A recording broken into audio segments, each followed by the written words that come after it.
कई लोग सोचते हैं कि यार हमारे दिमाग में आइडिया है पर उसे इम्प्लीमेंट कैसे करें, कहाँ से इन्वेस्टर आएगा, कहाँ से पैसा आएगा और कैसे हम स्टार्टअप शुरू करेंगे। ना जाने कितने इंटेलिजेंट लोगों के स्टार्टअप आए और चले गए, हम लगते ही कहाँ हैं। तो मैं आज आपको सीक्रेट बता देती हूँ।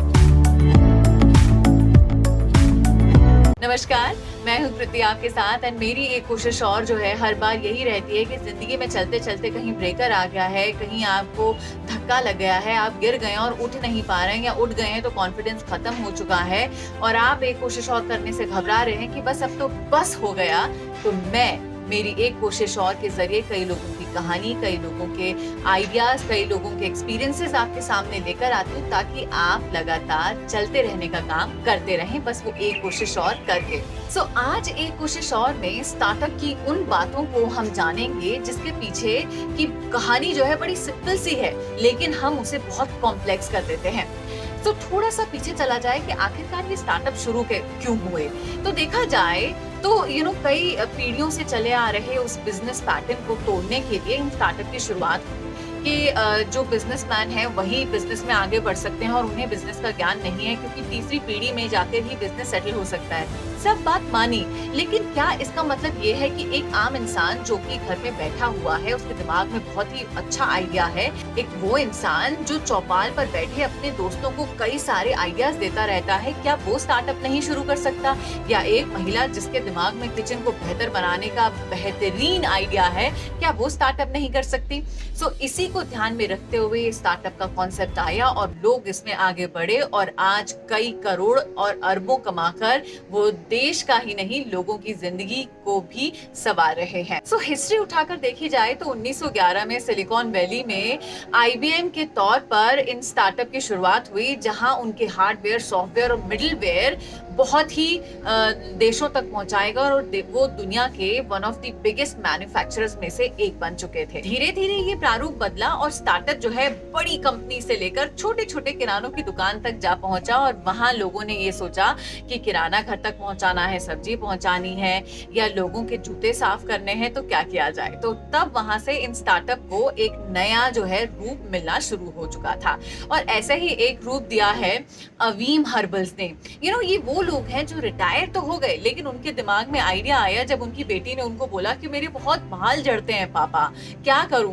तो शुरू से वो बिजनेसमैन थे, उन्होंने अपना कमरा एक लैब में तब्दील कर लिया और वहां उन्होंने एक ऐसे तेल का आविष्कार किया जिससे उनके बाल जो है आना शुरू हो गए। उन्होंने अपने ऊपर टेस्ट किया और जब दिखे कि भाई ये मेरे बाल आना शुरू हो गए तो बहुत खुश हुए और उनके पोते पोतियों ने उनका साथ दिया और सोशल मीडिया पे इस बात को फैलाया और उन्हें ऑर्डर्स मिलना शुरू हो गए। और यही नहीं, लोग उन तक ये खबर भी पहुंचाते रहे कि आपके इस प्रोडक्ट से वाकई हमें फायदा हो रहा है। तो क्या हम अपनी इस उम्र में एक स्टार्टअप को नया अंजाम नहीं दे सकते हैं? कई लोग स्टार्टअप शुरू करने का सोचते हैं, उनके पास आइडिया होता है लेकिन ये सोचकर रुक जाते हैं कि यार न जाने कितने स्टार्टअप आए और चले गए तो हम क्या करें। कई लोग सोचते हैं कि यार हमारे दिमाग में आइडिया है पर उसे इम्प्लीमेंट कैसे करें, कहाँ से इन्वेस्टर आएगा, कहाँ से पैसा आएगा और कैसे हम स्टार्टअप शुरू करेंगे। न जाने कितने इंटेलिजेंट लोगों के स्टार्टअप आए और चले गए, हम लगते ही कहाँ हैं।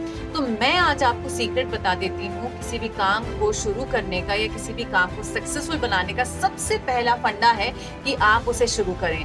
मैं कई लोगों से बात करती हूँ जिनके दिमाग में बेहतरीन आइडियाज रहते हैं पर वो उसे अपनी जिंदगी में इम्प्लीमेंट नहीं कर पाते हैं, इसलिए वहां तक नहीं पहुंच पाते हैं।